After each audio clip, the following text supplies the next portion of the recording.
Mason Toyon's, he comes off the bench a lot anyway, but what a good young player he's turned into. Scored the game winner against FC Dallas last time, didn't he? He did indeed, and he scored the winner in the Open Cup match. Boy, he has been very impressive for a 20-year-old who did not have the best first year in MLS last season. We'll talk more about him later if he does indeed feature in this, but right now we're underway, and it'll be interesting early to see if they play with any kind of intensity like we saw Wednesday in their Open Cup match against Portland Timbers, because frankly, Steve, there's no way you can maintain that in this kind of heat. Well, look, it's also one game of 34 for Minnesota. This club, still fairly new, that Open Cup semifinal was huge. I mean, they're about to play a final of the Open Cup. It's going to be the biggest game this franchise has played. So you're absolutely right. The heat, the circumstance, they're just not going to have the same level of intensity. I don't think. We'll see. No surprise early as FC Dallas gets possession. They'll want to keep the ball as Hollingshead will play it over to Mosquera.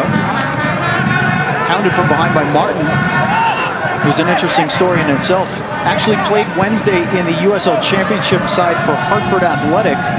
Called back up after playing almost 65 minutes. So we'll see how much energy he has. Long ball forward looking for Barrios. He's trying to get behind the D but can't. Go out for a goal kick. Oh, and that's the ball. That's what we're talking about, though. Just a few of those. Just stretch the defense. He's got to get Santiago Mosquera on the left, Michael Barrios on the right, making those runs that stretch the defense. You know the game. You make those runs even if you don't get the ball. You make the defense drop a little bit, 5 yards, 8 yards, and man, that matters a little bit. So that's a good ball, a good early ball for Brian Acosta over the top. One of the hardest things for a young player, I think, Steve, to learn is to keep making those runs when they don't get service because of what it opens up, as you mentioned, and not getting mad that you don't get the service. Well, it's being selfless, isn't it? And Luch Gonzalez talked to me about that the other day. He said that's the kind of selfless play we need. Make the run. You may not get the ball you make, but make the run anyway. Now pressure here from Minnesota United. Colin Martin can't get by Acosta. Now FC Dallas will break the other way with a little bit of space. Quickly closed down by Lawrence Olum. Goes Mosquera. Back to Carter Manley. Tried to go long forward. Couldn't connect with Ethan Finley. Ferreira back to the other side. And Manley's an interesting story for Minnesota. Here comes Cannon charging forward into space. Right to the top of the box. Barrios sends it across. He had Baji on the backside, couldn't get through, and Manoni will gobble it up. Quick counter to the left flank near the midfield stripe for Miguel Ibarra. Rasmus Schuler now. Ibarra. Not a lot of help up front early as Minnesota took their time getting up the field. Still maintaining possession. Now Schuler toward the byline. And he'll send that behind for a goal kick. Attack a minute ago created by the second good step up tonight by Reto Ziegler. So they need a big match from a guy like that. He is a veteran on, again, a young team. Got young homegrowns tonight. Paxton Pomykal, Jesus Ferrer playing important positions. Reggie Cannon, still a young guy. So looks like Reto Ziegler's up for the job. Look at him right there, encouraging his team to get up the field. Well, we thought maybe they'd ease their way into the game with the weather, but in fact they have done quite the opposite. It may slow over time, but intense early here. And Acosta will get it going again. Well, you talked about the urgency for Minnesota in that game the other day. Look, Dallas has to show that same kind of urgency tonight. We just talked about it. This game has a feel of a must-win. And if Dallas wants to make the playoffs, and we know they do, it's just a game you have to win tonight. They need that urgency. Luch Gonzalez said he saw it in practice this week. Jesus Ferrer now. Much deeper than the number 9 position. He had played quite a bit up front. Ziegler, Mosquera, taking on Carter Manley. Sends it in, got partially deflected. And Ethan Finley's going to bring it up the right way. Didn't go over the line. The fans sure thought so. Assistant referee on the near side, Brian Dunn, says no. And now we have an angry word from Adrian Heath from the touchline. I'm sure we'll see more from the manager for Minnesota United at some point. A little bit of obstruction there, Steve, from Angelo Rodriguez. And he's a big target player. Very different from when Mason Toy is in with his pace. They're going to be looking to try to get him and play off of Rodriguez. You look at Angelo Rodriguez's numbers. I mean, it's not great for a starting striker. 5 goals, 2 assists. But He does. He is that target presence. For a team that likes to pass the ball pretty quickly forward, they don't want to mess around. Oh, here we go. Blocked away by Mosquera. Baji back for Comical. He'll charge right at the defense. Over to the right side, it goes to Barrios. Pressure by Hassani Dotson. Barrios cuts back, sends it over, and just out of play. Couldn't connect with Baji. Tonight's replays are brought to you by Advocare, building champions together. I was mentioning Carter Manley earlier. He seems to be on a bit of a short leash with the manager for Minnesota United. You look at him, I mean, he hasn't played much this year. This is his chance. I mean, this is the team that they are stacked at right back right now. Roman Montanier, maybe the best right back in Major League Soccer, played the All-Star game. They've got Hassani Dotson, who's done just great in there when he fills in. Hassani Dotson playing over on the left side tonight. So this is an opportunity for Manley, and he's just got to show something. Rodriguez with a foul on Ryan Hollingshead. And now Acosta will get possession here. Be interesting too, Steve, as Ziegler plays it back to Acosta, how they work through the middle, because it looks like right now Minnesota's very much trying to keep them to the perimeter. Baji has a step on Boxall. There's the coming together, and he's offside. So the hand checks probably will not come into play here. Well, that's interesting, Steve. There is an argument, I think, for a foul on Boxall had it not for the flag to go up. Yep. That'll be something to see, because it didn't look like much when Gonzalez sent that up the field, but then Baji right on the shoulder of Michael Boxall, who is by far their most experienced back line player today. He's wearing the captain's armband in the absence of Ozzy Alonso, and of course his defensive partner usually is Ike Opara. Yeah, but we've seen that before, haven't we? Even those routine balls, center backs have to deal with them, properly. And if you don't, then you provide the opportunity. And Baji's a big guy; he's going to put a little bit of muscle on you. So, sometimes those hopeful balls, sometimes they turn into something. Here's Michael Boxall, way back to Vito Mannone, who's been just fantastic for Minnesota United this season, particularly lately. You can remember his antics against FC Dallas last month, the 2 games against Portland. And now Barrios sends it in. Mannone spills. It's Baji on a second effort. Blocked, did not get over the line. Barrios rips it through the middle. Baji's still down. It will go wide. And of course, Steve, I just sang Mannone's praises, and he coughs one up that Baji nearly put home. There's a lot going on here. What a ball there by Paxton Pomykal. Michael Barrios, maybe he needs to put that one just a little bit further away from Mannone. Dominic Baji just not quite reacting fast enough, and then in the end, Barrios has another chance to cross it. Santos making a run to the back post where I think Barrios anticipated him being. Barrios stayed out closer to the about the 12-yard mark. I'm sorry, Mascara stayed out closer to the 12-yard mark. Heck of a block there from Michael Boxall, who blocked Baji's rebound effort, and that's Brett Kalman down. And for a side that has made so many changes with a busy schedule, and you heard Gina say in the pregame that they have, what, 5 matches over the next 18 days, so their packed run is not over. They can still afford to have to make a bunch of substitutions. We're not even 9 minutes in, and Kalman is down. Don't think they don't have their eye a little bit on that August 27th U.S. Open Cup final. They're going to play in Atlanta. Yeah, absolutely. Well, it's their first Cup final, 3rd in MLS as an expansion franchise. I think that's the point where you don't call them an expansion club anymore, and they're not playing like one, that's for sure. Adrian Heath, by the way, it's a great story.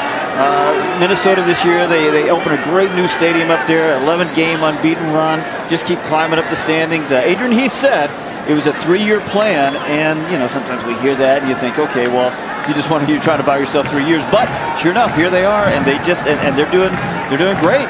Sometimes those plans don't work out. No, they don't. Sometimes, but this one is. Kalman is back on his feet in his technical area, waiting for the 4th referee to wave him back on, or to at least let him know. So for the moment, Minnesota playing a man down, and now he's waved back onto the field, so we're back to 11 on 11. Acosta, Hedges, now Kennan. Nobody on that side yet, as Barrios had come over for an overlap. So they're going to have to switch it back to the left wing, looking for Mosquera, but Manley will head it free. Pomykal rises up. Now Mosquera. Pressured by Manley, bumped a little bit. Referee thought about whistling for a foul, but sort of half brought his whistle up to his mouth. Now Schuler will break back for Minnesota. Ethan Finley, toe poke by Hollingshead, broke that up and then cleaned up by Ziegler. Important little touch started by Hollingshead, but then Jesse Gonzalez gives it away. Here's a quick shot, charged down by Gonzalez. Rebound cleared off the line by Matt Hedges. And it's all hands on deck for FC Dallas. Schuler sends it back in, punched free by Gonzalez, but not out. Ibarra. Rodriguez, third shot, it's in. Ethan Finley. FC Dallas can't clear, and the Loons have taken the lead on the road in the 11th minute. 10 minutes of FC Dallas dominance and 30 seconds of absolute chaos back there. Starting with Jesse Gonzalez, bad clearance. I think Jesse Gonzalez had a chance to maybe catch that shot or at least punch it a little further away. Couldn't quite manage the punch out. Matt Hedges saving his bacon a couple of times. Watch all this going on here. This is even the second part of the sequence. Ibarra and Rodriguez both whiffed, but the positioning of Finley, he got goal side. I think that was of Hollingshead, and was able to basically pivot with left. Nothing Gonzalez could do with that. Just a little bit too much standing around and not reacting to the ball. Finley, half just being in the right place and half of reacting a little quicker, but really disappointing for FC Dallas because they had done so well over those first 10 minutes. Minnesota had no serious threat to that point. Nothing that even looked like much of a threat. Well, Steve, as we mentioned, starting so important. FC Dallas hasn't done so well when conceding the first goal. They're 0-8-0 this season. They have not picked up any points. So obviously a pretty crucial early goal for the visitors. Follow FC Dallas on Instagram, Facebook, Twitter, and Snapchat for all of your up-to-the-minute FC Dallas news, videos, and more. The problem for FC Dallas now is a team that hasn't scored a bunch. They've been shut out for the last 6 games. Now they're going to get all 3 points tonight. They can't just do it with 1. They got to come up with 2. Well, as you mentioned, Baji's rebound cleared off the line at one end. Finley's 5th or 7th effort as the team goes. And now Ibarra's run out. Dangerous position, but Kennan had it covered the whole way. And, Steve, we constantly are talking, whether it's here or at practice, about youth of FC Dallas, and this is one of those early, or not so early at this point in the season, but another test of how they can overcome some of this adversity. Be sure to visit fcdallas.com/chase. Baji runs it out for, looks like it'll be a goal kick. Yeah, and the problem there, though, is that they have a lot of experience along the back line. Reto Ziegler, Matt Hedges. And by the way, maybe we can go back and look a little earlier in that sequence. There's a couple of great blocks by Matt Hedges in that whole thing before. Cleared one off the line. Yeah, before Minnesota got kind of a second bite off the apple and was able to take advantage. Speaking of Hedges, he has tied with his start tonight a pretty important FC Dallas name in the record books in terms of games started, Jason Kreis. And there's a couple of more milestones that he's closing in on, Steve, that just shows how important he is to this franchise to do it at such a young age. Yeah, so assuming everything goes as we think, Matt Hedges will start again Wednesday night against Los Angeles, and he'll set the record that night for starts for an FC Dallas player. And it comes free to Ferreira. Triple team. Tries to fight through it. Won't. Olin knocks it free, and this will be out for a corner, which will be the first of the game for either club. Usually when you think, speaking of Hedges, somebody hitting franchise milestones for games played, or in this case, games started, you think of somebody in the twilight of their career, not somebody right in the middle of their prime. Yeah, 29 years old. I mean, the guy could be playing for 2, 3, 4 more years. There it is right there. Jason Kreis, Matt Hedges tied now for 227 starts. Most for the club. Pomical to take this with his left outswinger. Boxel rises up. Clears it only as far as Ibarra. Ferreira helped it back to Acosta. Tough ball in the sun for Barrios. He's able to pull it down. Great control. Sends it back in. Headed away by Coleman, who was the player that was injured minutes ago. That'll be a throw for Minnesota. Yeah, we're talking about Matt Hedges there. You know, center backs in Major League Soccer. We saw Chad Marshall just retired, but I think he was 33, 34 maybe. Matt Beasler's 32. So we know these center backs can be effective into their early 30s. And so Matt Hedges, I'd say he's got another 3-4 good seasons in him easily, maybe more. Ziegler. All the way back to the goalkeeper, Jesse Gonzalez. Decent response so far from FC Dallas. Putting the pressure right back on Minnesota. Hollingshead steps by Ibarra, has come across and switch sides. Fulham steps into him, however. Ibarra will send it free. Schuler. Foul by Acosta, who tries to plead his case to Alex Chilowitz, the referee. But a pretty good hold-up play from Rasmus Schuler. Chilowitz hasn't been good luck for FC Dallas this year. They've seen him 3 different times. 2 in league play, 1 against Sevilla.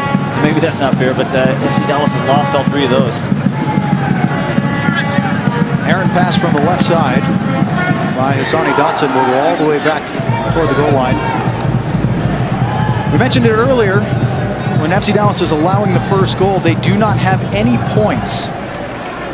On the flip side, Minnesota has done very, very well this year.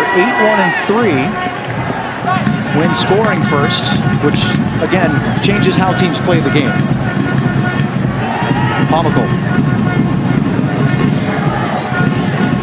Mascara trying to find space in the middle of the field. Back to Cannon. Switch it to Acosta. Steve, not a lot of movement up front right now as the midfielder's looking for somebody to make a run. And now here's Barrios, cuts in. Barrios, drop pass. Ferreira blocked in front and sent wide. Brett Coleman makes another crucial block to keep FC Dallas off the board. That's a great entry ball into Michael Barrios. Barrios has 2 targets here. He's got Jesus Ferreira to the cup. He's got Dominic Baggio making the far post run. He chooses Ferreira. Nice block there. Nice defense action by Minnesota. Well, it hasn't been for lack of chances for both sides already. We've seen defensive efforts from both. Obviously, the 1 goal coming from Ethan Finley in the 9th minute. And now the second corner of the match. Barrios goes short. Tries to find Ferreira right on the arc. And he's taken away by Ethan Finley, who brings it up the left side.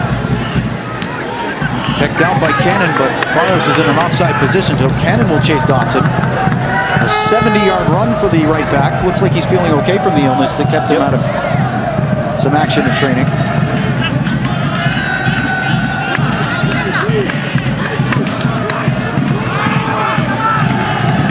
Boxel. Dotson.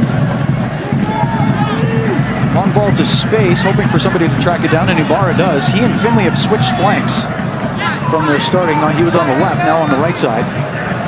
Play it forward. Rodriguez lays it off. Quick one-timer is sent comfortably wide. The foot of Colin Martin. Soccer 90 has all the gear that fits your soccer lifestyle, located at Toyota Stadium right next to the National Soccer Hall of Fame. Get U.S. and Mexican national team jerseys, MLS jerseys, hats, scarves, as well as National Soccer Hall of Fame gear. Learn more at soccer90.com or visit us at Toyota Stadium. And right now at home, FC Dallas 6-1-5. Not bad. Only the 1 loss, but a few draws in there that kind of hurt your point total. Well, they have the possession advantage, nearly 65% for FC Dallas so far. But they find themselves trailing early. And Steve, we've talked about tactics and how different it can affect things. For example, on a hot night like tonight, how can it affect when you're chasing the game and have to open up and be susceptible to the counter? Well, I think that's what Minnesota is coming here to do anyway. And we know FC Dallas has to be aware in transition moments anyway, because Minnesota, as I mentioned a few minutes ago, they don't want to do like Dallas and really possess the ball a lot in the back. They don't like long balls, but they want to move the ball forward pretty quickly. It's not 7, 8, 9 passes. It's 1, 2, 3 passes and move the ball forward. They like early crosses, so I don't know that it changes things that much. FC Dallas, the task is still the same. They have to break down what you see right here. Those 2 low blocks of 4. The only thing that would come to mind to me is Ziegler will work it to the left side to Hollingshead. Is that the impetus for Minnesota to come forward is even lower now. they can really hunker in without really needing to get another goal at this moment. That's right. Ibarra making the run is Angelo Rodriguez. Hedges all over him. And Acosta the last to touch. But that's Minnesota right there. You know, one pass forward, one pass that finds Angelo Rodriguez in the attacking third, lays it off. They're going to look for an early cross from there. That's what they do. We saw in the 2 matches against Portland that players like Jan Gregush and Kevin Molino really controlled the center of the pitch for Minnesota. They don't have either of those tonight. So they need a lot of work from the young Colin Martin and from Rasmus Schuler. On the other side, FC Dallas getting the veteran Brian Acosta back in. Really has been on the ball a lot early, hasn't he? That's his position in FC Dallas's setup.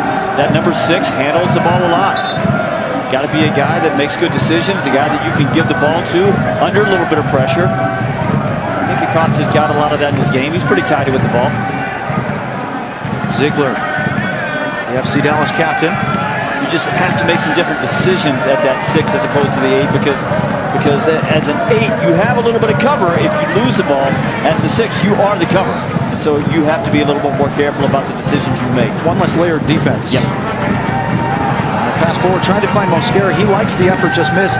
One question, though, Steve, on that is that young Paxton Pomykal has proven that even playing in advanced positions, he is very good at tracking back quickly. So maybe that will ease some of that pressure of Acosta if he wants to venture forward. Well, you're right. That's another thing that makes Paxton a special player. Ibarra dispossessed by Mosquera. I've been watching Jesus Ferrer a little bit. It looks like he's tracking back faithfully right now. And for someone who's been playing as the number 9, you have to get that back in your head to play more defense. Yep. Barrios spins, triple teamed, but couldn't get away from the pressure. And Martin will again find Rodriguez. Ziegler all over him. Rodriguez holding up. Bolum. Now Ibarra. That outlet to Rodriguez can be so valuable. It's really the release point to get out of their own end, isn't it? Yep. Manley. Stolen away by Mosquera. Baji. Back for Acosta. A lot of room for Reggie Cannon if he can get it to him. There he is. Cannon down the right wing. Has a few in the box now. Get back for Acosta. Long effort. Why not? You and I were talking before the game, weren't we? And you said you wonder if Brian Acosta, his propensity to shoot from long range, playing as a 6, will he still do it? And I said, I think so. I don't think you can take that out of his. I think that's just in his DNA. It's hardwired. Get a fast pass into Toyota Stadium and into the exclusive Hall of Fame Club for the best post-game party in DFW. You can do that with an FC Dallas 2020 season membership. Visit fcdallas.com/memberships for more info. Coleman holding up Baji, who gave him a little friendly shove. We're talking about FC Dallas and needing to pick up just a few more points at home. 35 points at Toyota Stadium last year. 40 points in 2016 at home, that really good year they had. See, right now they're tracking for about 32 points. So they just got to bump that up a little bit more if they want to make the playoffs. And Luchi Gonzalez says we have to make the playoffs. You know, we talk about Dallas as being a developmental club, but confuse that. You know, Luchi says, yeah, we're a developmental club. We're going to play with homegrowns, but he said we still want to make the playoffs. He said we have to make the playoffs. There's no two ways about it. High boot from Angelo Rodriguez. FC Dallas with a free kick. Pomykal up to Hollingshead. Centers it in. Again, he had Baji making the run. That wasn't always the case last week in Orlando. Or the week before that with RSL when I thought he was just a little too static that night, but he was making the run. Nice cross there from Ryan Hollingshead. And those are the runs that you said against RSL that weren't happening because if you don't get any earlier in tonight's Gas, if you don't get those runs, it doesn't open any options up for the men with service. It's easy for the center back. Easy to mark. They're going to try Barrios this time. Remember, Pomykal did an outswinger on their first corner from this side. Again, Michael Boxall heads it clear. Coleman took advantage of the contact there as he was fouled. I put that in air quotes by Reto Ziegler. Interesting so far that Boxall has been the dominant force on defending FC Dallas corners, Steve, because usually you see Iko Para in that spot. And Iko Para is very good at it, so it's important that Coleman and Boxall make up for that tonight. By the way, if you're looking for players for FC Dallas playing with just a little bit of an edge, I'm looking at Reto Ziegler, and I'm saying he's a guy that's bringing it tonight, that understands the urgency, that looks at the schedule, looks at the standings, and says, we've got to win this game. Something you need from your captain. Yeah, that's exactly right. Boxall taking the armband tonight, as I mentioned, for Alonso. Now Rasmus Schuler. Finley. Dotson will hook it in with his right. Flicked away by Hedges. I wonder if he was a bit unsighted there, Steve, by Ziegler, and was able to do it the last minute, but I don't know if Ziegler maybe came into his periphery, distracted a bit. There's Ziegler. By the way, I should clarify, I think Reto Ziegler always plays with a little bit of an edge, but maybe there's just a little something extra tonight. Manley, sent away by Hollingshead. Now Baji doing the hold-up play. And Ferreira will start the rush. He has Barrios to his left. A long run by Mosquera on the far right side if he chooses. He does. Mosquera blocked by Dotson. He had three on the backside, but couldn't get it past the first wave of defense. Jesus Ferreira did a really good job of running that break. Pulled the defender inside. He knew he had Barrios as an option on the left. Chose Mosquera. Mosquera didn't really take advantage. Hollingshead floated it, looking for Baji. Kept away by Mosquera. Ferreira at the top of the box. Headed it down, but right to Manley. He'll send it out toward the center circle. Collected by Acosta. Rodriguez wants a handball. The referee says play on. Ferreira volleys over the bar. I kind of like that idea from Jesus Ferreira. You see exactly what he's going for there. Ball pops up and he thinks maybe he can just kind of loop it into that upper right corner. Not far from it. I'd like to welcome everybody watching tonight. Of course, Texas 21 in Dallas-Fort Worth. KTPN, the Z in Tyler. KCPN, my network in Amarillo. KJBO in Wichita Falls. KYML in Lubbock. And KWTX in Waco. 28 minutes into the match, 1-0 for Minnesota United. We have a man down after that collision. It's Martin. Gets back to his feet as Hollingshead will play it back to Ziegler. And Gonzalez will get control. And Steve, you can see what happens when pressure is provided from either side defensively. It has caused some mistakes in possession, as it will happen normally. Hamako. Try to squeeze it in, but out of it comes Barrios. Numbers. Hollingshead on the overlap. Left-footed shot. He scores! A thunderous left foot from Ryan Hollingshead absolutely undresses the Minnesota United back line, and we are level in the 29th minute.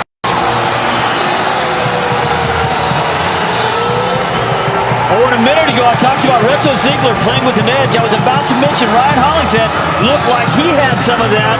And hey, for this team, FC Dallas, sometimes the crossing, the accuracy of it, the definition of it, not what it should be. So you know what you do about that? Don't cross the ball. Shoot it. How about that? Look at this. Takes a peek up. I think Minoni is anticipating maybe a ball across there. Ryan Hollingshead rocket. And it's pure power that beats the Minnesota United goalkeeper, as it appears we will have a hydration break, is my anticipation here. Usually they do it in the 34th, 35th minute, but it will be now. It looked like Colin Martin was complaining about that collision on that header at midfield with the referee, Alex Chilowitz. I think it was Dominic Baji that he got into it with. I was going to mention Dominic Baji, good job of just winning that ball in there and getting the attack going. That's the fourth goal of the season for Ryan Hollingshead. His 9th career MLS goal.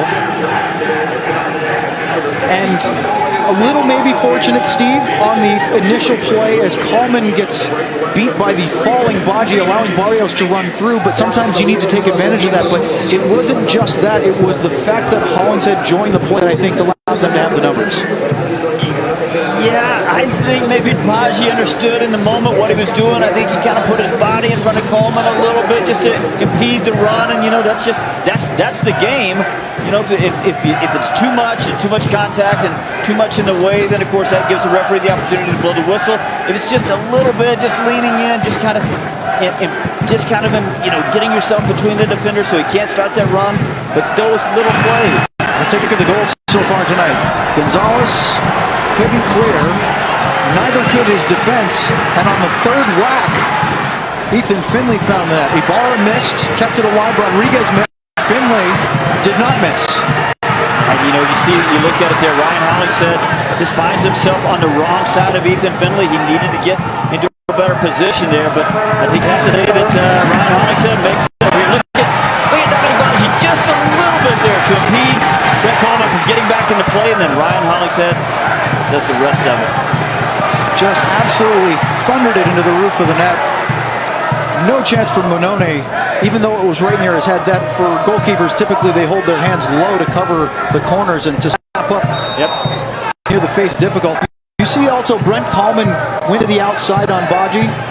If he gets it, he wins the play and it snuffs out, but he exposed the middle because of that, and ultimately was costly. Good response from FC Dallas. Still work to do. Mosquera will start it up as we get back underway. Throws it off the post and in! A howler from Monone, but a goal for Mosquera, and it's 2-1 FC Dallas just moments after we resume play from the hydration break. You tell me, Owen Newkirk, did he call cross? Did he call cross? I don't know. It doesn't matter. Think he's trying to cross this ball?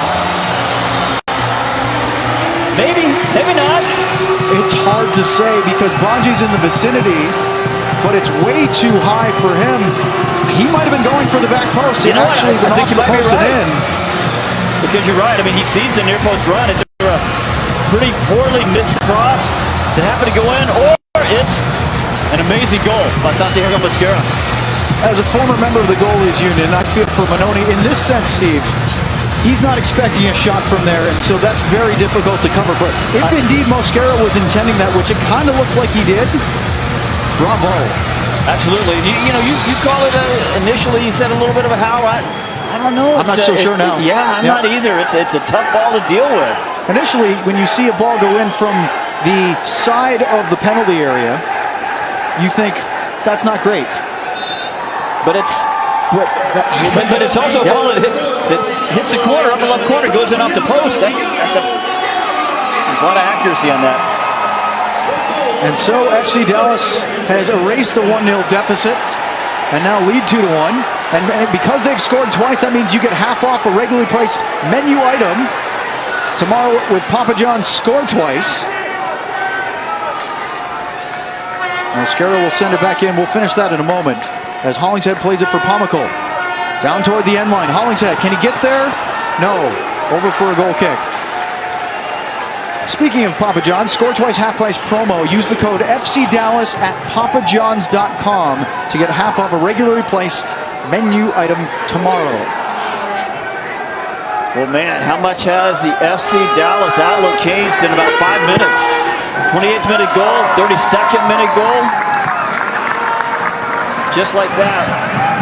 A few minutes ago, we were talking about how FC Dallas hasn't gotten a point, not one single point after giving up the first goal this year 8 times. This is now again we talk about opportunity factor. What an opportunity here to pick up 3 huge points, but still got to push it across the finish line. A lot of work to go. You can see the record on the screen: 78, 3, and 11 when scoring at least 2. And suddenly, maybe the storyline of the goal drought is starting to go into the rearview mirror. Remember, they've been shut out in 3 of their previous 4 matches, scoring only in the trip to Sporting Kansas City. They have 2 tonight and lots of time to add to it. Barrios, miscommunication with Cannon, but Barrios is going to hustle back. Can he get there? Yes, but in time to be fouled. And I think wisely the referee thought perhaps about reaching into his pocket. We haven't seen one yet tonight and chose not to. Oh, and that's the ball over the top, though. Again, it's not long ball soccer. It's just looking early a few times, just trying to take a ball from the midfield, drop it over the back line, because this back line squeezes forward, compresses the space in the midfield. Well, you know what you do? Play a couple of balls over the back. Make them drop 5 yards. That makes a difference. 8 yards. That makes a difference. Sometimes you have to go direct when the other team is trying to park the bus. Just the threat of going direct sometimes is enough. Indeed. Manly. Pressure now from FC Dallas. Hollingshead gets to Finley. Play on, says the referee. Finley's not happy as he pulls himself back to his feet and will play on. So far, Steve, it hasn't been too contentious as far as the physical encounters. Too hot for that mess, man. You wonder, though, if that's going to stay that way for another 55 minutes or so. As the second half goes on, the intensity level rise a little bit to the point that their physical ability allows them. I mean, look at, they got a guy like Lawrence Oldham. He's 35 years old, running the center of the park for them. They got guys that haven't played a whole lot. So how fit are they? And they certainly haven't played a whole lot, you know, in oppressive high 90s temperature. And played the amount of minutes that they may have to be required today. Yeah.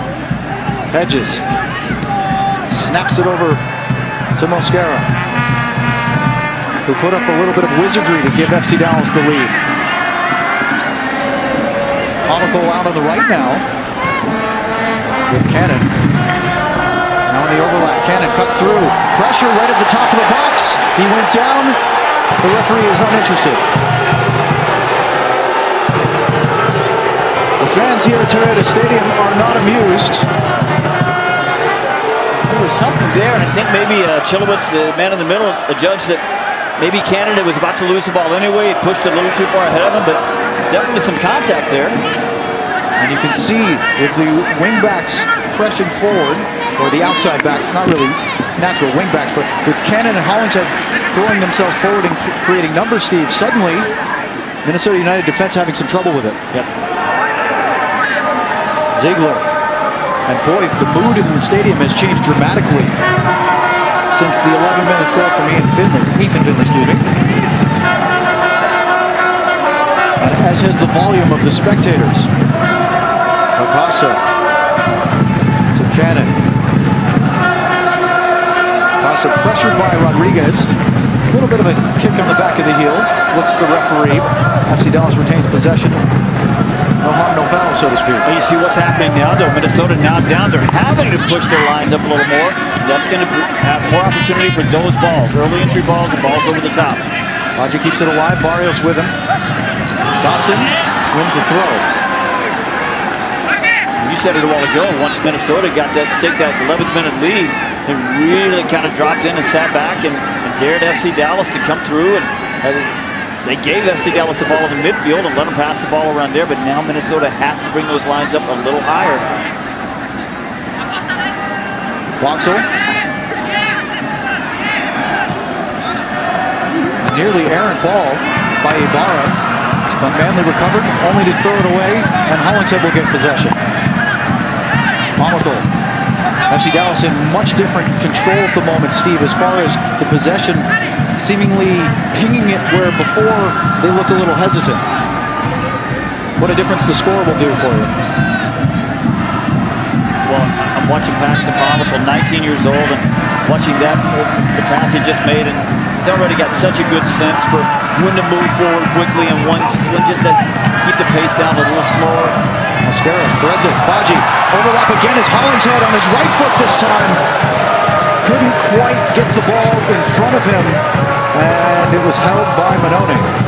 Hollingshead is adding so much with those runs to the left side. Still put some power behind the ball, but not quite as if it was out in front of him. And again, the overlaps from those outside backs causing trouble for the Loons. One of the things Hollingshead gives you, got that big engine, and he can make those runs. And I've said on broadcast before that a lot of times, 75th minute, that's when you really see it kick in. He understands he's still got more gas in the tank than the guys that are having to chase him, and he really starts pushing those runs forward, where sometimes outside backs, about 60, 70 minutes, they're on the gas. They can't make those runs. Rodriguez trying to overlap Finley, taken away by Ziegler, but put Hedges in a little bit of a bother. He's able to work out of it to Pomykal. Forward Ferreira, can they keep going? Yes, Barrios behind the back line. Manone charges, Barrios chips blocked. Ferreira toward the open net, headed off the line. This time Coleman and brought down by his goalkeeper. FC Dallas nearly had a third. What an opportunity there, and I tell you something, I know that they're going to check real quick. The VAR room is, did Manone handle that ball outside the penalty area? Thought maybe Michael Barrios was going to push it around one side and run on the other minute with Manone. Martin fouled, I think by Mosquera, but it might have been Acosta. They were both in there. And they'll get the free kick. And it doesn't appear as though there's been any messaging, Steve, from VAR as we continue, so I would imagine it's in the past. Yep. Of course, we... Brandon Manone, good save. Indeed. And then, of course, Coleman on the second effort. Boy, we've had numerous goal line clearances or, you know, a couple yards in front of that goal line by both sets of central defenders who have been instrumental in keeping this a 3-goal match so far.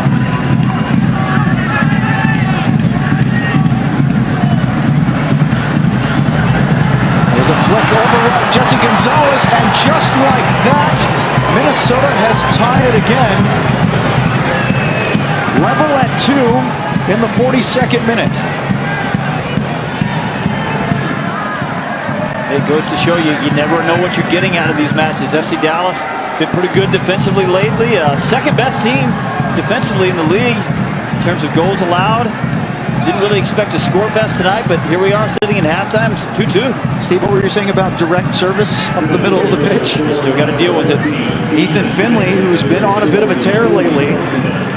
Just slipped right in between the center backs, didn't he? His 5th goal of the season in MLS action. Has leveled the score for the second time. So both teams have seen a 1-goal lead disappear inside the first 45 minutes. I tell you, with all the lineup rotation for Minnesota tonight, you looked at the front line of Miguel Ibarra, Angelo Rodriguez, and Ethan Finley, and you said, well, that front line still looks pretty good. And Ethan Finley is one of their main guys, and he needed to have a good match tonight. And so far, he's delivering 2 goals. Foul here on Colin Martin. Finley scored the stoppage time winner on a penalty kick last Sunday in their MLS match against Portland. Yeah, we were all wondering, I was watching that game, and everybody was wondering, all their penalty kick takers are off the field, who's going to take it? He steps up, buries it. Quintero was, of course, suspended for yellow card accumulation. He came back in for the U.S. Open Cup match on Wednesday and scored a first half penalty. Finley came on in that game as a sub, did not score from the penalty spot. And that will be a goal kick. Tweet your vote out for tonight's Bud Light Man of the Match using the hashtag BudLMOTM. We'll announce the winner right here immediately following tonight's match. Steve, as we're 43 minutes and change in, there are quite a few contenders for Man of the Match. Long way to go. And both goalkeepers get caught out off their line. Although, in different angles, you have to give credit for both.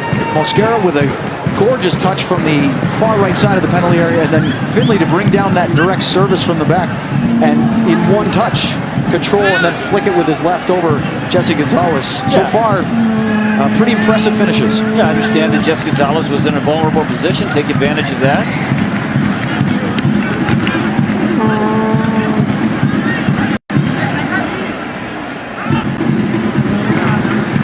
Over to the far right wing for Michael Barrios. We're hearing that there will be 4 minutes of time added on to the end of the first half. So still time to maybe take the lead again. I don't know, Steve, I get the feeling that there's a lot more between these two sides before the 90 minutes are over. I won't argue with you. Ziegler, Barrios swings it through. A little too far ahead of Ferreira, who was making the run. Kept alive by Hollingshead. Mosquera has 2 men in the box.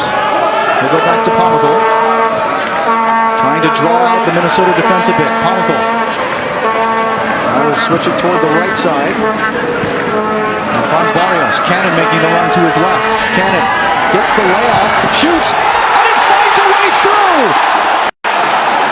Between the wicket of Manone, Reggie Cannon has made it 3-2 in the 45th minute. And Steve, once again, much to have in this match. We talk about players stepping up tonight. One goal from the left, one goal from the right back. That's the kind of contribution you need. I think I mentioned something here. If we can take that back a little bit further when we watch the replay, there's a little combination right before that pass between Jesus Ferreira and Paxton Pomykal. It really just unsettles the defense a little bit. And then that charging run forward, Reggie Cannon, Michael Barrios finds him, squeezes that ball between the near post and Manone. Not the Italian goalkeeper's moment, is it? May have been a bit harsh on Vito Manone on the Mosquera goal. This one, however, definitely falls into that category. Reggie Cannon's first goal of the season, his second career MLS goal.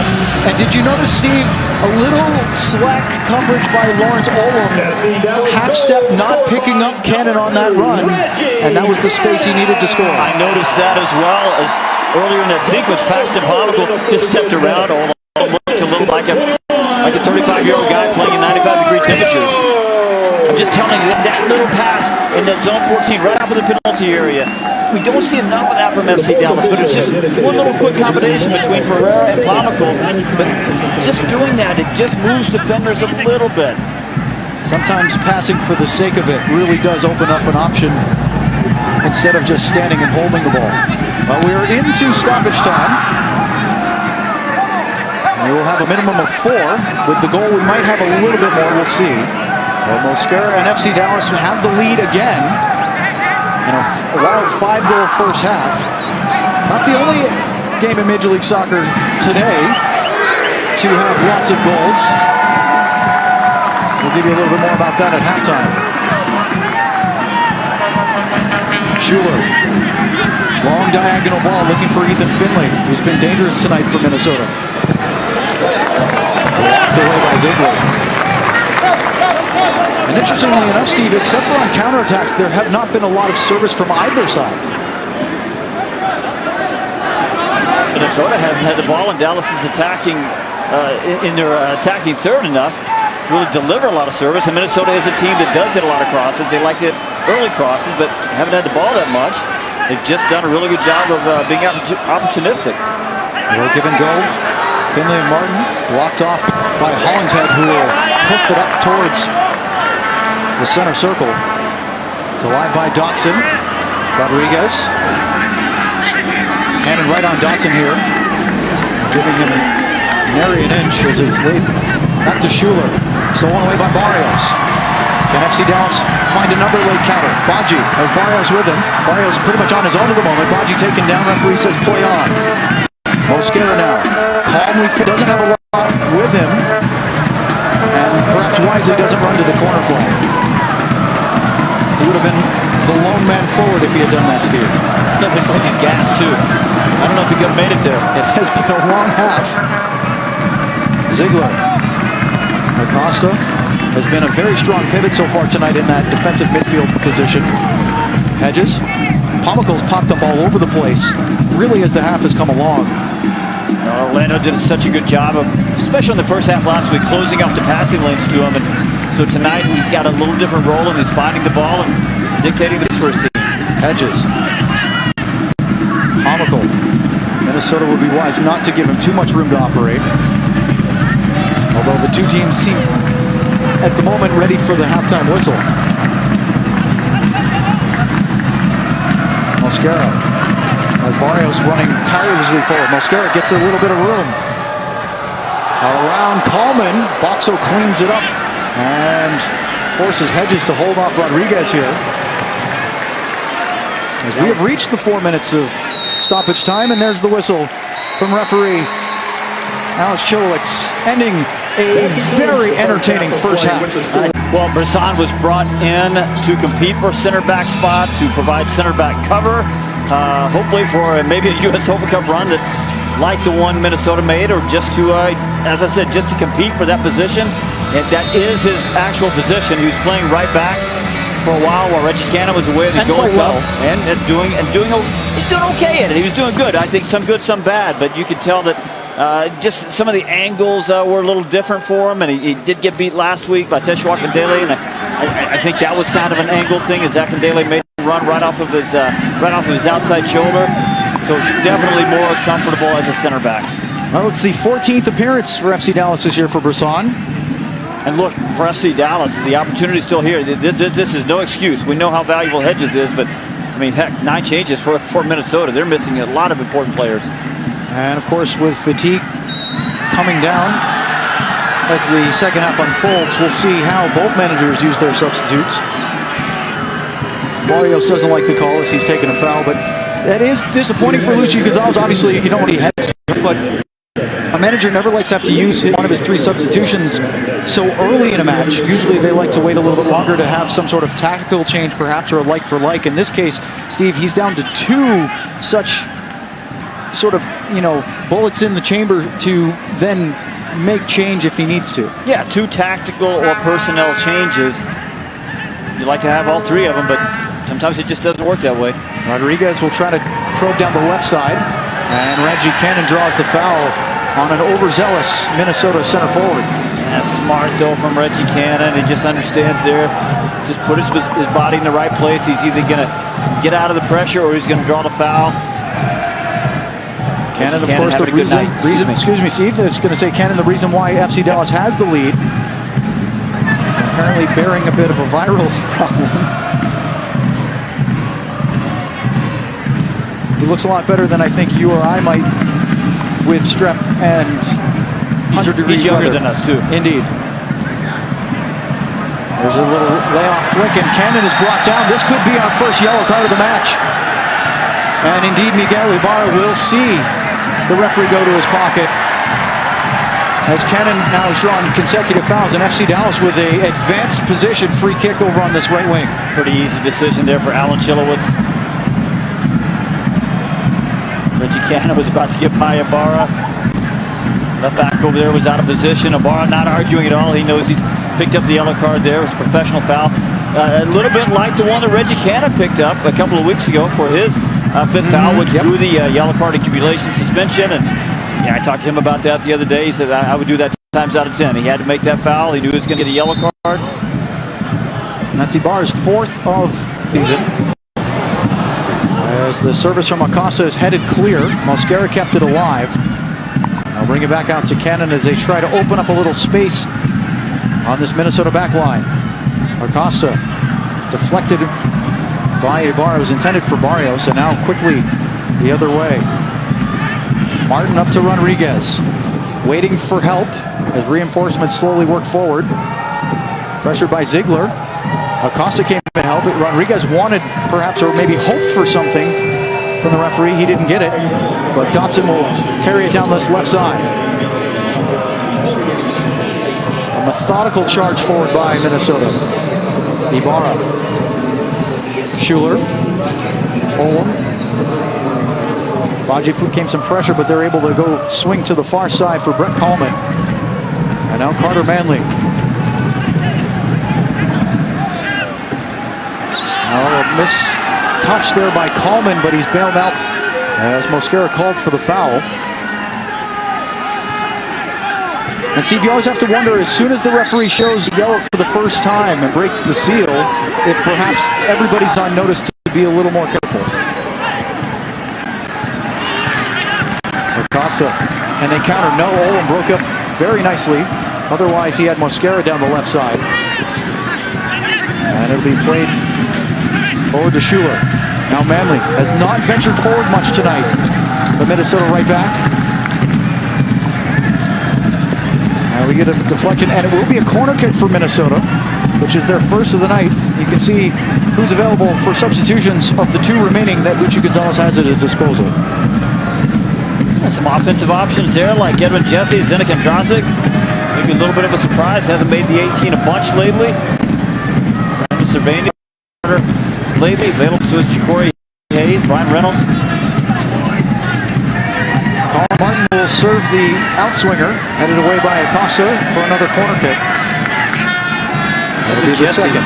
Edwin Jess, excuse me, came up injured in front of 30 minutes the other day.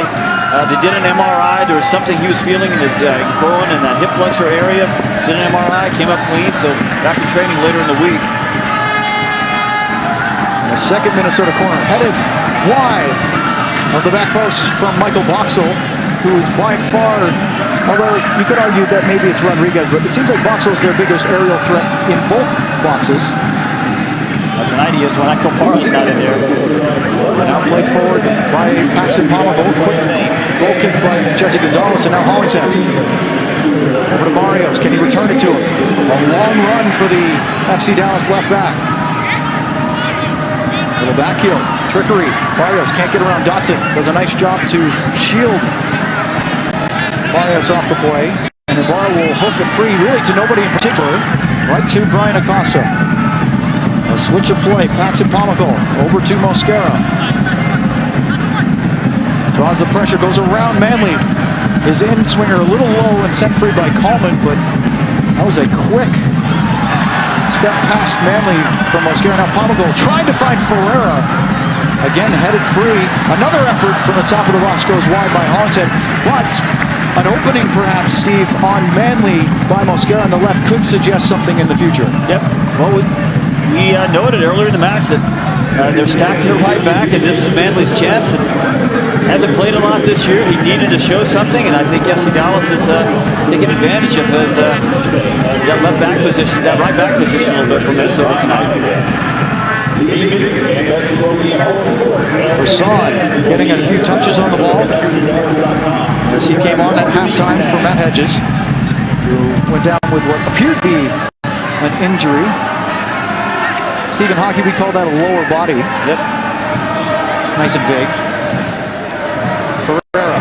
Now Barrios. Trying to get the corner on Dotson. Not a lot of room there, but it's a throw-in for the visitors. A good job there by Hassani Dotson. By the way, I really like that young man. He's come in, he filled in at right back for him. Did just great. Defensive side, offensive side. He's actually at Oregon State. He played holding midfielder, and I think long range, that's where they project him. But a guy that can come give you really good minutes at right back. And now he's played left back a couple of games now. And kind of shows that versatility similar to Hollingshead, doesn't it? Yep. Of course, they both are at left back tonight, but showing more than just that. As Brisson will send it forward, looking for Baji. As he battles with Boxall. Baji comes away with it. Barrios.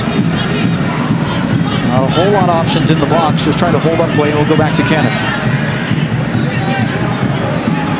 Now Pomelo. Acosta. Pomelo's having a good night in the midfield. Just a very mature performance from him. A little more methodical approach by FC Dallas on this attack. They have the luxury of that with a 3-2 lead. Pomelo. Acosta.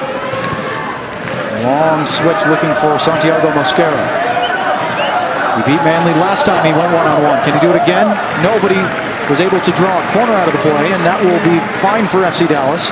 And Steve, there may be something there. That's twice they've gone after him one-on-one. Well, again, I think that's the vulnerable point. I think Hassani Dotson playing over the left side, he's the better outside back, and I think Manley is the weak spot that they're trying to attack right now. Move the ball, possess the ball, center, right, and then move the possession quickly over there. Let Mosquera operate against him one-on-one. Michael Myers to take the corner. Looking for an winger here. Headed free by Lawrence Olam. A little stumble by Acosta, but he's able to get control over to Reggie Cannon. Ferreira out wide to the right. Cannon makes the run. Ferreira goes back instead for Rito Ziegler. He's going to switch it to the far side to Barrios. The bar is back to help. Now here are Hollingshead and Manley. They continue to test the Minnesota right back. Acosta from distance. A deflected, perhaps Manone got in front of it. And not a surprise, Steve, we'll see Brian Acosta try it from 30 yards plus. He got it on target that time. You'd like to see Dominic Baji following up the shot because Manone definitely not having his best night. Didn't look 100% comfortable pulling that one in.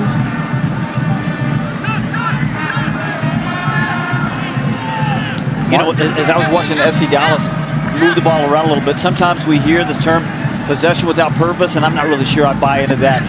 First of all, because anybody who says possession without purpose, they probably never had to defend that kind of possession when it was 95, 96 degrees, right? Sometimes you're just trying not to give the ball away, which I know sounds a bit reactive rather than proactive. Sure. But you're right. There seemed to be more patience than urgency on that particular possession. And you make the defense work one way or the other. Might I add, it's a lot harder to defend than it is without the ball than it is to play with it. That's right. Yep. From a physical fatigue standpoint. Absolutely. And that's my point. When, I'm saying people who say that didn't have to do it and didn't have to defend against possession in this kind of heat. Guys, as a team moves the ball around side to side, you're moving. You're moving up, down, back, 5 yards here, 10 yards there. We have a substitution here for Adrian Heath and Minnesota United. They're going to bring on their talisman up front, Darwin Quintero, to replace Miguel Ibarra. Substitution presented by Texas Health Sports Medicine. Quintero, who did not play last weekend because of yellow card accumulation, did play in the U.S. Open Cup semifinal on Wednesday, scored a first half penalty, but for large parts of that game, Steve was not that effective, and that was some of the criticism that he's faced. When he's in the game, he is a massive threat going forward, but sometimes he might disappear a little bit. He came in last year and just set Minnesota United on fire. He was such a presence, and he can still be that way, but there are patches and matches that he just does disappear, and there's also a few patches through the season where he's just kind of slumped a little bit. So you wonder if his head is, solidly in it all the time, 100% of the time. Deflection away by Lawrence Olam. Don't miss our Hall of Fame concert. It's this Saturday, or it's coming up Saturday, September 21st. One Republic, The Fray, and Frisco's own Malin Jarman take the stage at Toyota Stadium for the Hall of Fame concert presented by Windstar World Casino and Resorts. It's part of the Hall of Fame weekend where you'll see Abby Wambach and Sunil Gulati inducted into the National Soccer Hall of Fame. The game between FC Dallas and New York City FC caps off the weekend on Sunday, September 22nd. You can get all the details at nationalsoccerhalloffame.com. Jesus Ferrer in midfield. We saw him just there with the ball. He's had a good match too. He hasn't had quite the influence that Paxton Pomykal has had, but playing a different position. Barrios has drawn a foul from Hassani Dotson. There wasn't a ton of contact here. Will that save Dotson from the book? It will not. But Barrios definitely had him beat down the sideline. An excellent turn from the right winger for FC Dallas. I totally agree with Chilowitz there. I mean, Dotson, what happened? He was just done there. He knew Michael Barrios was off to the races. That's the second yellow card of the night, and both coming so far to Minnesota. Ryan Acosta will play it back to Gonzalez. This one's a tricky one. He's forced to take a corner kick. Whoa, it looked like that may have crossed the line. The referee's assistant chose not to raise the flag. Steve, I thought that might have crossed over from our perspective. I thought so too. Ryan Acosta has to provide a better pass there. Now on the break, Cannon, Barrios, Torbaji cleared away by Coleman and headed by Dotson out of the area as FC Dallas probing for a fourth and a little bit of insurance. Acosta gets a play on as he was grabbed by Schuler. Really nice play a minute ago by Coleman, the center back from Minnesota, but Pomykal, Barrios, a little too much on that. And that won't amount to much more than a goal kick. That's just a little bit of the urgency and the conviction that maybe FC Dallas needs to find just a little bit more of. Not just tonight, but I mean collectively in front of goal. You saw Don Baji show that kind of conviction when he scored against Kansas City. Maybe he just needs to fight a little bit harder to get in front of Coleman there. A foul here.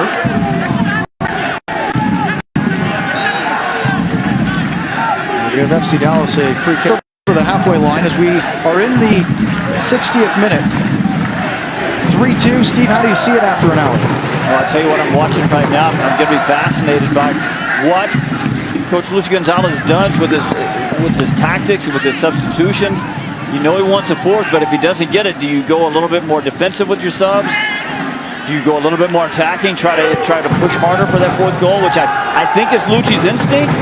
But but I also know that, as FC Dallas has been unable to push a couple of these results past the finish line, and he's changed his tune a little bit and understanding that maybe sometimes there's a point, whether it's 70 or 80th minute, where you have to go a little bit more defensive. Long ball from the foot of Jesse Gonzalez is headed by Manley back to Vito Manone. Possession exchange. But as you mentioned earlier, Steve, with the lead comes the responsibility of not being sloppy with possession and giving Minnesota something out of nothing. Quintero on the overlap. Finley cuts back, nobody there, and Gonzalez will scoop it up. It's another ball right between the center backs that's been effective for Minnesota.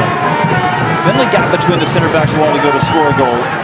Rodriguez has popped up there a couple of times. That time it was Darwin Quintero, who's very dangerous if you give him a little bit of space. Throw-in will be for Minnesota. We're starting CC as we get into the final 30 minutes of play. Space, a bit of a gap growing between the two defensive lines, and you're going to see more of that opportunities for whoever has energy left in that. You wonder how much Lauren Olam has in there. Colin Martin hasn't played a whole lot in Minnesota's midfield. Rasmus Schuler hasn't played a whole lot this year. You wonder how fit they are. The last time Minnesota made these kinds of wholesale changes was the beginning of July. On a trip to Montreal, they were able to eke out a 3-2 win. Quintero in the box. Right-footed effort. Didn't have any swerve on it, and it goes harmlessly wide. Dangerous. Oh, and second time in a row, Quintero has picked up a ball in a dangerous spot. Dallas absolutely, positively has to adjust right now and deal with that.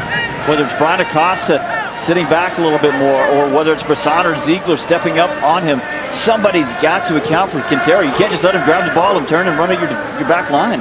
The 2019 Texas Derby wraps up during Heineken Rivalry Week. FC Dallas hosts the Houston Dynamo for the battle, as the battle for El Capitan resumes Sunday, August 25th, right here at Toyota Stadium. Get the best seats and best prices by visiting fcdallas.com/offers.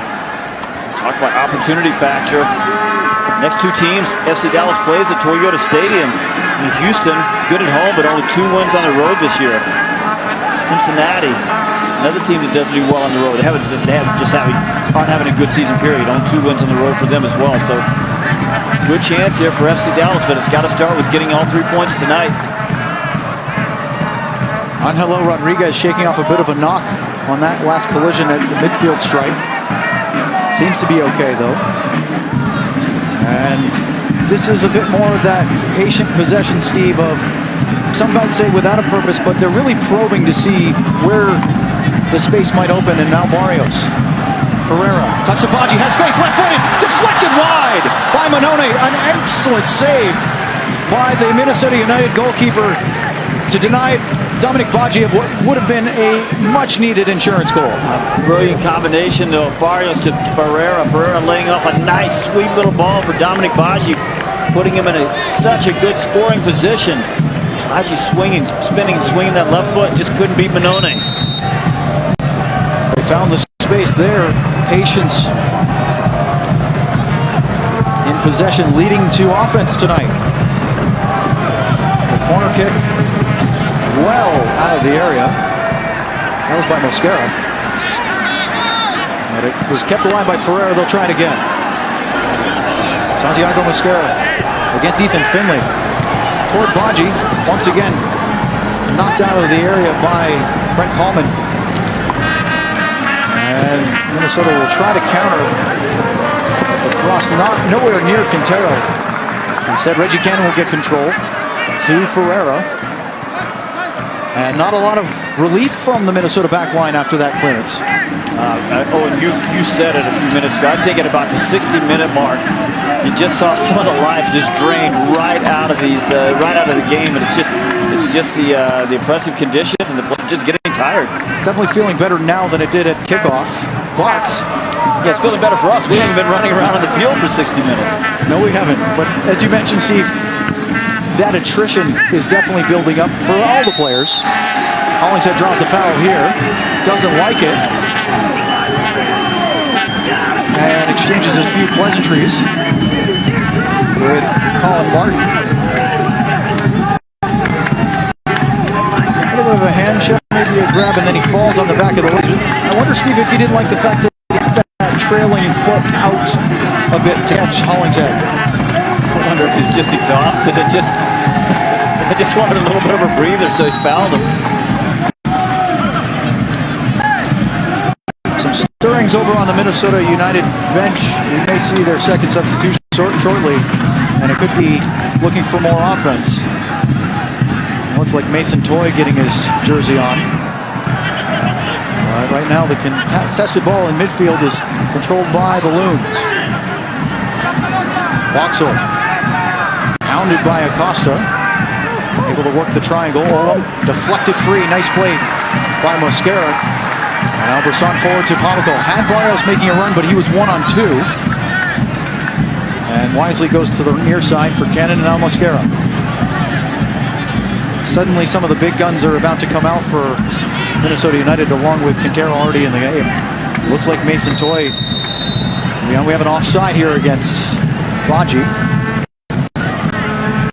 Well, we'll see how quickly they make that substitution, Steve. They did bring a good, 9 changes we talked about, but Mason Toye, what a good young forward he is. Jan Gregish is on the bench, and we've already seen Darwin Quintero and Abu Dalati.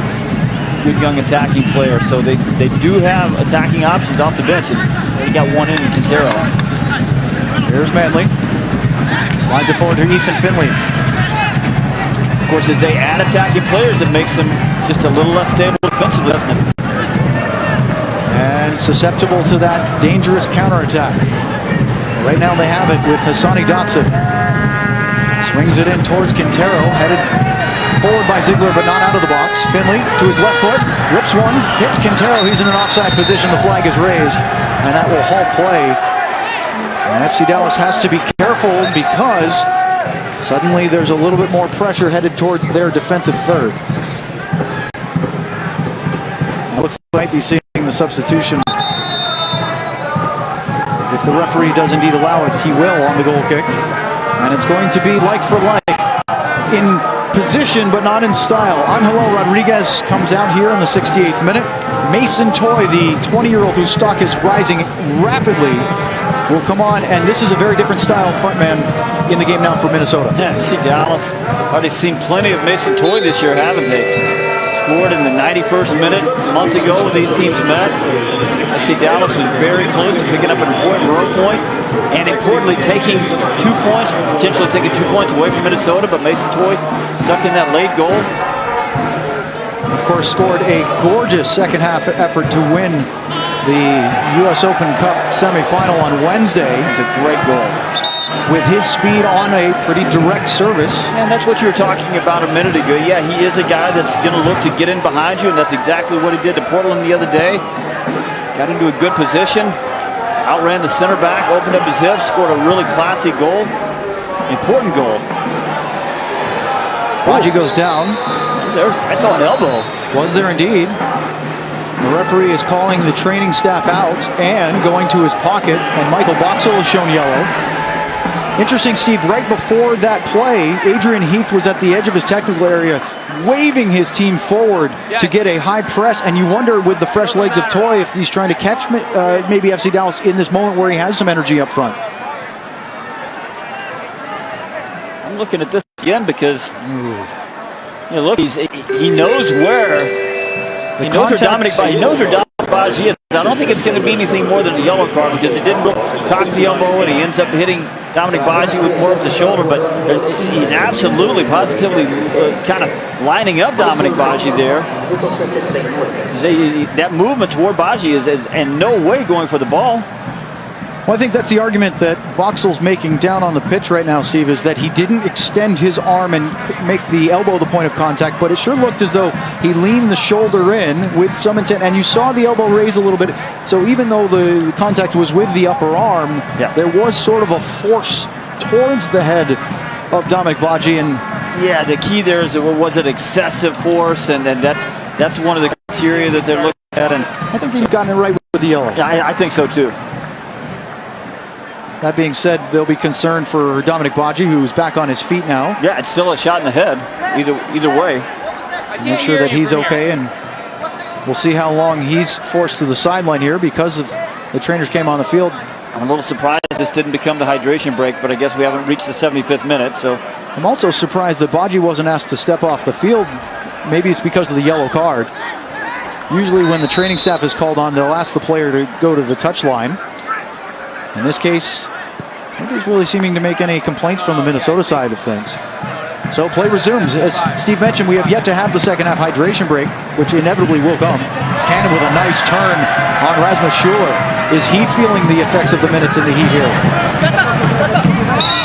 Have you noticed that we've seen young Colin Martin on the ball a fair amount for Minnesota, but his counterpart in that attacking midfield, Schuler, has not been that noticeable here in the second half. Ferreira, shot blocked by Coleman. You wonder if Schuler's feeling that heat. I think they both are, both those positions.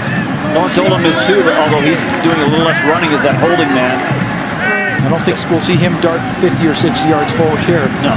No, it's a late foul by Baji as he came together. Boxall not happy with it at all.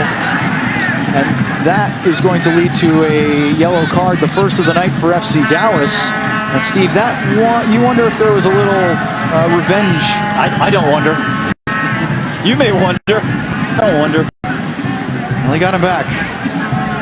And I think earned his yellow. Yep. He got enough of Michael Boxall there. Boxall seemed okay with the fact that he knew it might have been coming. Or perhaps sitting on a yellow didn't want to lash out and get sent off. Michael Boxall, New Zealand international, he's been in tough games before. He's definitely the experience on that back line for Minnesota tonight. In the absence of Ika Para. Even with Para, Boxall brings a lot. Cannon. A charging run down the right side, trying to lay off for Mosquera, who's switched over to this right side, sending Barrios to the left, but didn't have a lot left in him. And Manone is going to throw up to Quintero. I think Rasmus Schuler's had about enough of Reggie Cannon. He's just getting run by every time. He looks exhausted. He really does. And yet nobody getting ready over on the Minnesota sideline for now. Well, they've made two changes. It's hot out there. Somebody's going to start crimping. I think Adrian Heath understands it. He's got to hold one last sub. And I don't think Quintero's going to track back much on Cannon either. No. Quintero usually gets a free roll in the attack anyway, so and you're right. He's not going to. Looks like we are going to see FC Dallas use their second substitution of the night as Brendan Cervania is now headed toward the fourth official. I think that's about trying to account for one more attacking player. Get Cervania in there and solidify that midfield a little bit. Dotson steps around two FC Dallas defenders with the right foot, and he puts it into the far side netting. An incredible run by Hassani Dotson has leveled the match at 3 in the 73rd minute. Well, were we just talking about what a good young player Hassani Dotson is? Central midfielder by trade, playing right back and doing it very well for stretches of the season. They asked him to play left back tonight. He's doing quite well at that. Look at that. He gets around Reggie Cannon. He gets around Brisson. Opens himself up with some space. Beats Jesse Gonzalez with a heck of a shot at about, about 26 yards. Third goal of the season and of his MLS career for Dotson, the 22-year-old, who has not ventured forward much tonight, Steve, and yet puts in quite an effort. We've seen some very impressive goals tonight, and not so much, but as we reach the hydration break here in the 74th minute, everything to play for, and you wonder, as things get going here with still about 15 minutes plus stoppage time to go, what Minnesota does now. They've made 2 of their 3 substitutions. FC Dallas has made 1. Did Cervania come in? I don't think he has yet. So will that change when Luigi Gonzalez does?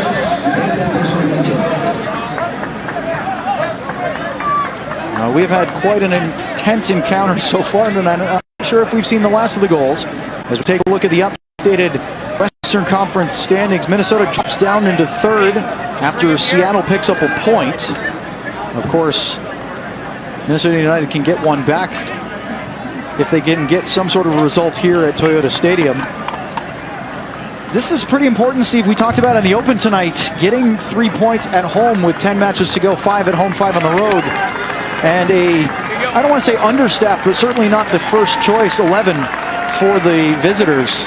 I think understaffed is fair. They made 9 changes from their first choice selections in that Open Cup game the other day. Now look, in fairness, a couple of years ago, the Minnesota second team quote-unquote second team, wouldn't have been very good. But they've done a pretty good job of building the roster. And so now, you know, we saw tonight the front line of Miguel Ibarra, Angelo Rodriguez, Ethan Finley. That's pretty good. They've got a pretty good midfield. They've still got, you know, some good players in the back, like Hassani Dotson. So right now, you know, the second team from Minnesota is a pretty good team.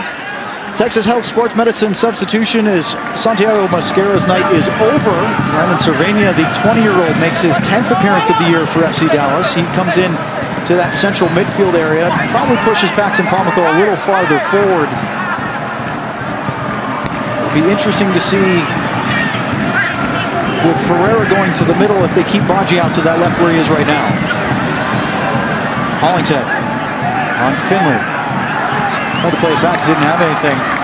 Steve, what do you think of the tactical adjustment? It's not changing formation, but certainly changing who's where for FC Dallas. Yeah, so what's happened now is that Brian Acosta is still going to sit deepest, but as they drop into something that looks more like a 4-2-3-1, when they do that, it's going to be Brandon Cervania that drops back a little further, which pushes Paxton Pomykal effectively a little further up the field. Barrios inside right now. Pomykal. Boxel runs him down and draws the foul, does the young Pomykal. And in a dangerous position, Loretto Ziegler charges forward. He's thinking already about where he's going to go with that. Definitely a foul there. Not sure what Boxel's complaining about there. In practice earlier this week, it was Reto Ziegler or Santiago Mosquera hitting a lot of these.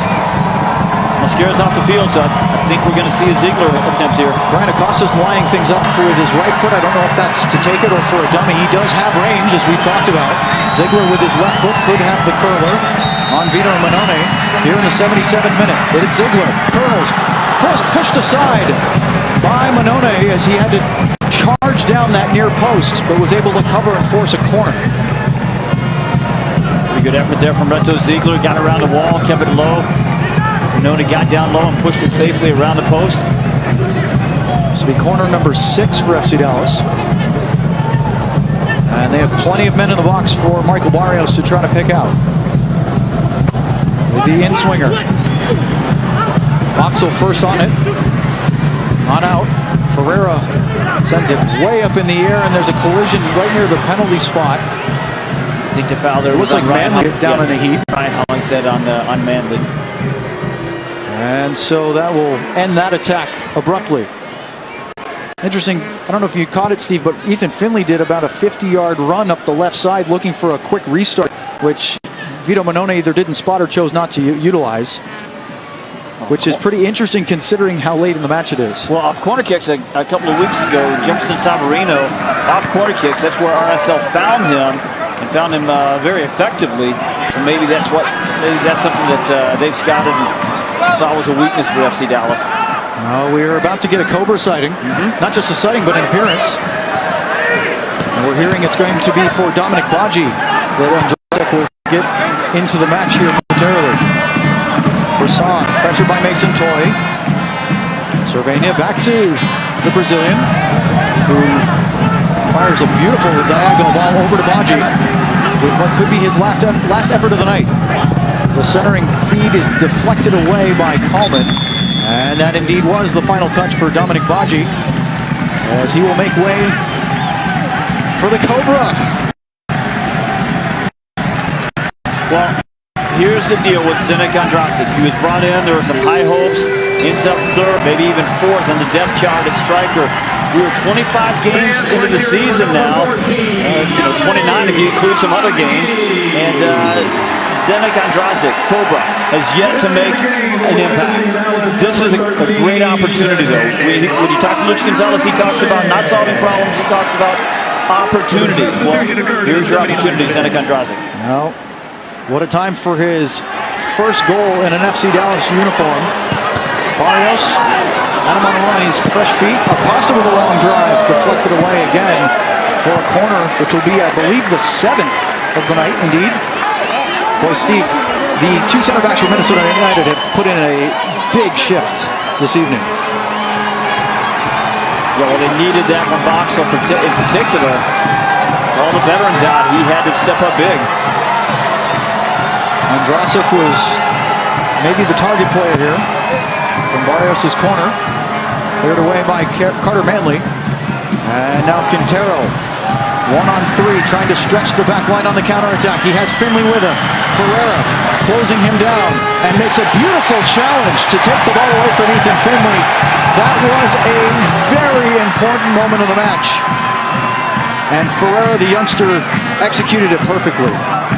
Outstanding effort, outstanding tackle, good technique. Jesus Ferreira doing everything right there, helping his team.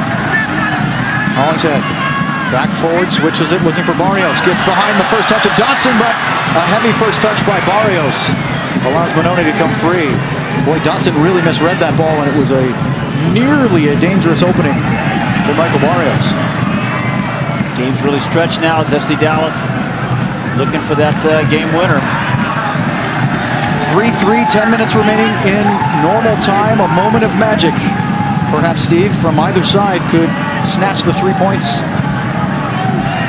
in a match that has not lacked for entertainment value. Crossing by Barrios just eludes the leap of Andrasic as the big check couldn't quite get there. Yeah, but I like the silent communication there. Just a quick glance over. Barrios knows exactly what Andrasic wants. He delivers the early cross and just hit it a little high. Andrasic just couldn't reach it. FC Dallas trying to close in the visitors on this throw-in. Play out of a tight spot. Look forward, but really to no one. Sent back in by Ziegler. Brought down by Andrasic. Hold up play. Comical.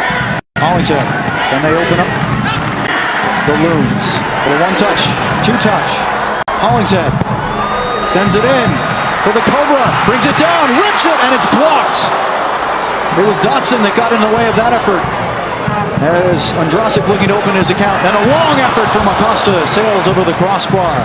Boy, you could hear the folks at Toyota Stadium rise in anticipation, thinking they were going to see a first from Andrasic. And in the end, it's Brian Acosta with another long-range shot. Doesn't come off, but look at this. Nice bring down. Unbelievable effort there from Sonny Dotson. You can see Michael Barrios wanted to volley that first time with his left. Two players there in a good position for FC Dallas. Better to two attack a ball than none, of course. Andrasic battling with Boxall, who is carrying a yellow tonight. Quintero picked out by Bersani. Toy trying to run in behind. And now Cervania is going to send it across. Will it be offside? The flag goes up on Ferreira. There is room on that switch of play diagonal forward. Yeah, but that's where Jesus Ferreira looking right across the field. He's got a good look at the line. He's got to keep himself onside there. Well, it's a doubleheader tonight at Toyota Stadium. The first place team in USL League One, North Texas Soccer Club, hosts Tucson right after the conclusion of FC Dallas's match against Minnesota. Learn more about Eric Quill's team by visiting northtexassc.com for more information. Well, look, when FC Dallas was up playing at Minnesota a month ago, right at this part of the match, it was dead level there.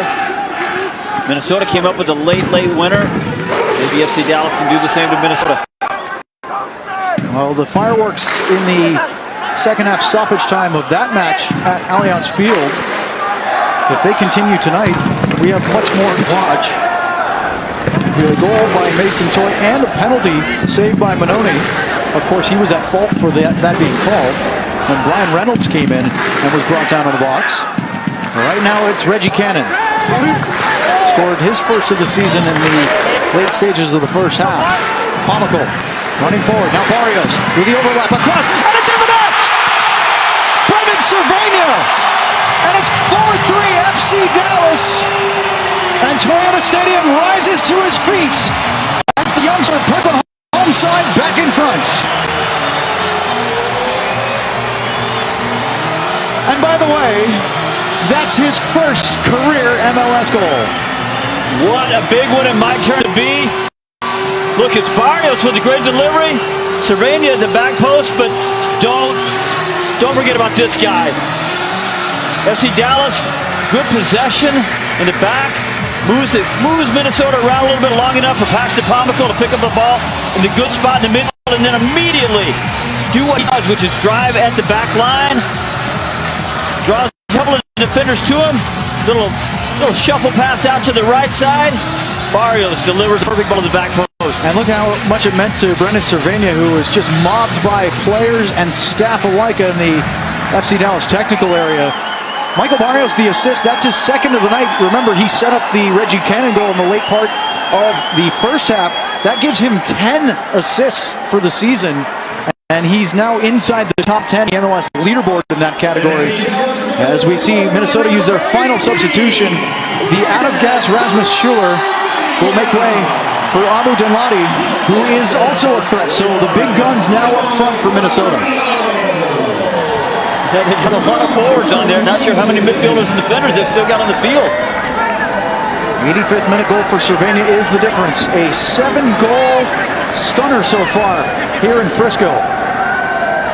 And we still have 5 minutes plus stoppage time to go. Andrasic, long ball forward for Pomykal. Can he get there to keep it in? He can. Trying to touch his way past Coleman, lost his balance.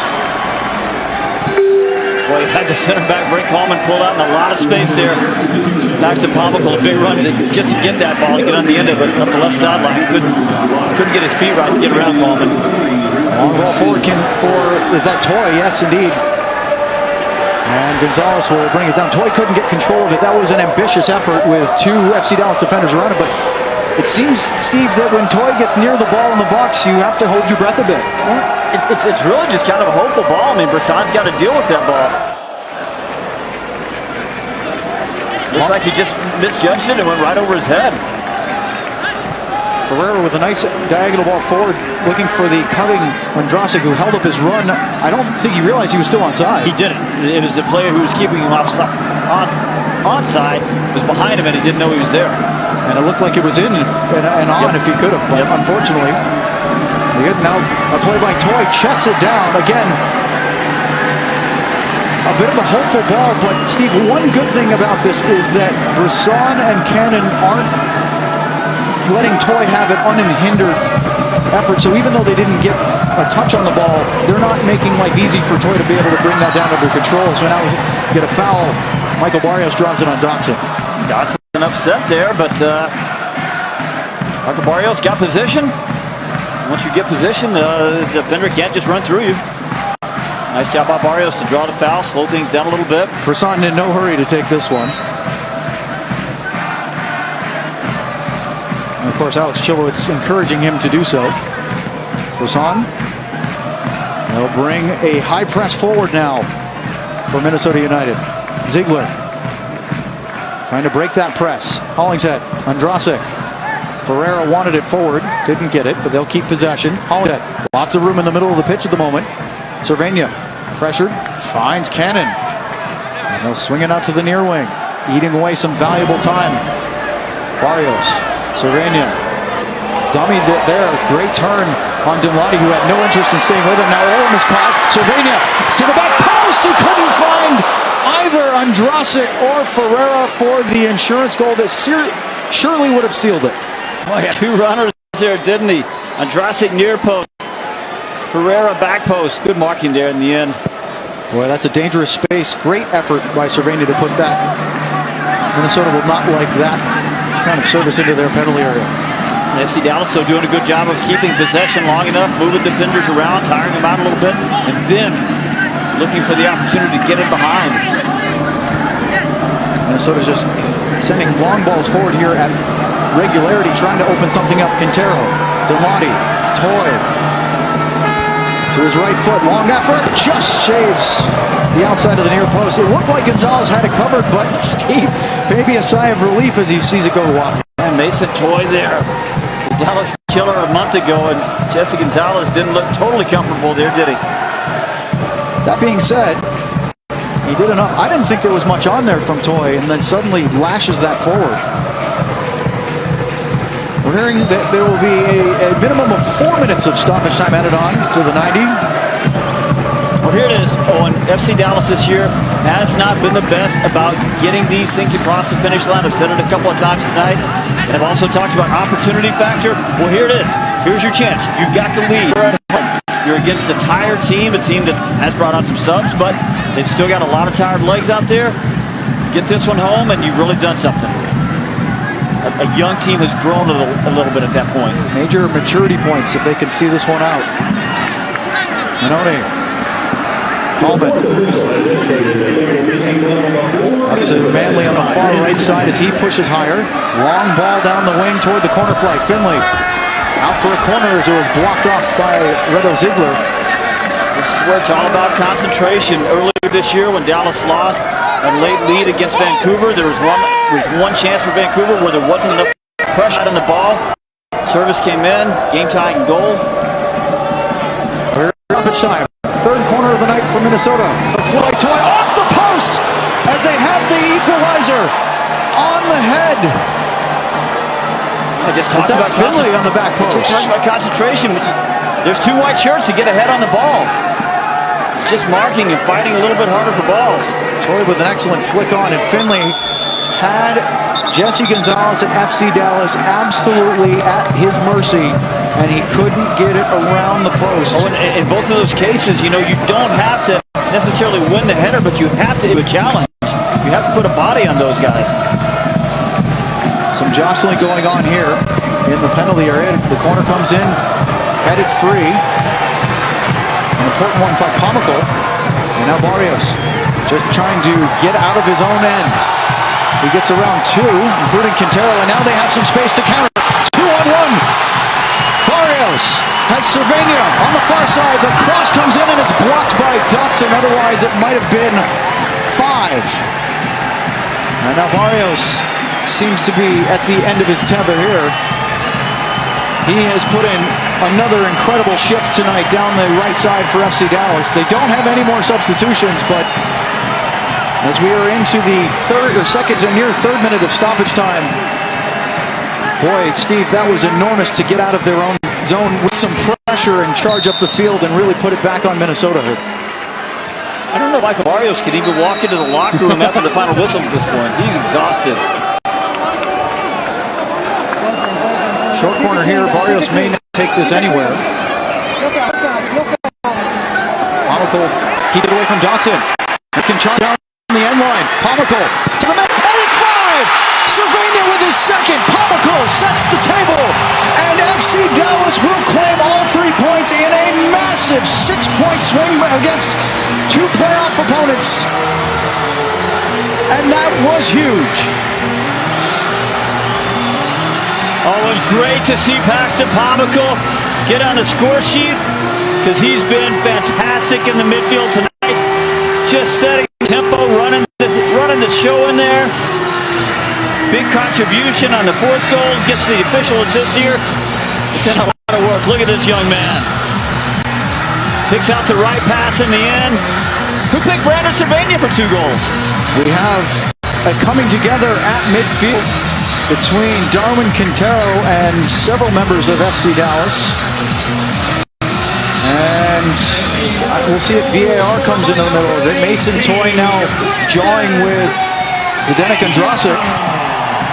Zdenek Andrasic, his original message to the team is, I can't wait to get here and fight for FC Dallas. Looks like right now he means that literally. Well, Cervenia with not 1 but 2 goals tonight. The first 2 of his MLS career. Ziegler's none too amused by the antics of the Minnesota forwards. This is all coming behind the play. I'm sure Minnesota wanted to get this going quickly because, remember, they're down 2 with just moments to go. And are we going to get a VAR review now, Steve, of some... Yeah, Chilowitz is definitely getting something in his ear. Of something that happened behind the play. We were watching the replay and Cervenia celebrate as he deserved. Yep.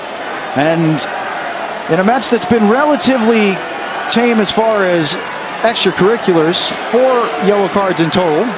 Oh, whatever happened on either side, it's silly, isn't it? I mean, that goal just decided the match. There'll be a little bit of added time here, but the game is over, so whatever happened is absolutely unnecessary. And boy,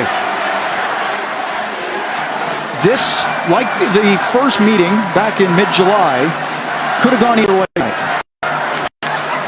And at times it felt like both teams were going to snatch early when FC Dallas came out strong and then gave up the initial goal. It looked like it was going to be a long night for the hosts. But then they came storming back, took the lead, saw that lead evaporate, took the lead again, and now have finished off Minnesota United. And to the pocket and to the showers early goes Mason Toye. And we've seen a red card now tonight. Now, whatever happened back there, the cameras, and that will obviously, caught it. that will affect their next match as they have to go home to play Colorado Rapids next Wednesday. Right now, Alex Chilowitz coming over to talk to Adrian Heath, explain what Reggie Cannon, we're talking to Adrian Heath. They're going to give Reggie Cannon a yellow card, who can't believe what he's hearing. Remember, Cannon just got back from a yellow card accumulation suspension. Yeah, I don't think he'll pick up enough to get another, that's his first yellow card. Since coming back, I don't think he'll get another accumulation suspension. And things have gone a bit off the rails here post Cervenia's second goal.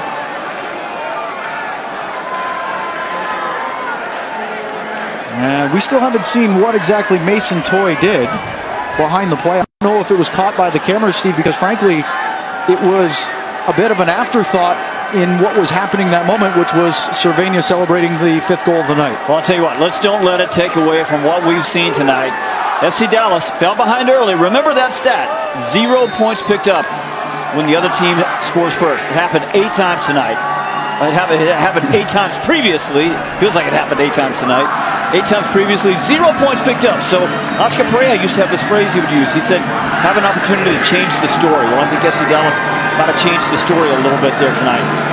8 goals, 5 yellows and a red card. And we play on here into the 97th minute. Finley runs out of room. And Minnesota is just about out of time here tonight. And Steve, you brought up just a perfect point. The first points, let alone first win, but first points when conceding first is a massive barrier to break through for this young club. For sure. And can they propel it on to next week? Because they do not have an easy schedule. At LA Galaxy on Wednesday and at Montreal next Saturday before coming home on August 25th against the Houston Dynamo. But you pick up all 3 points and that's tonight, it. Which they just did, and it takes a little bit of pressure off those road matches. Suddenly, FC Dallas is feeling a little bit better than when it was 3-3 midway through the second half. A 5-3 victory for the hosts.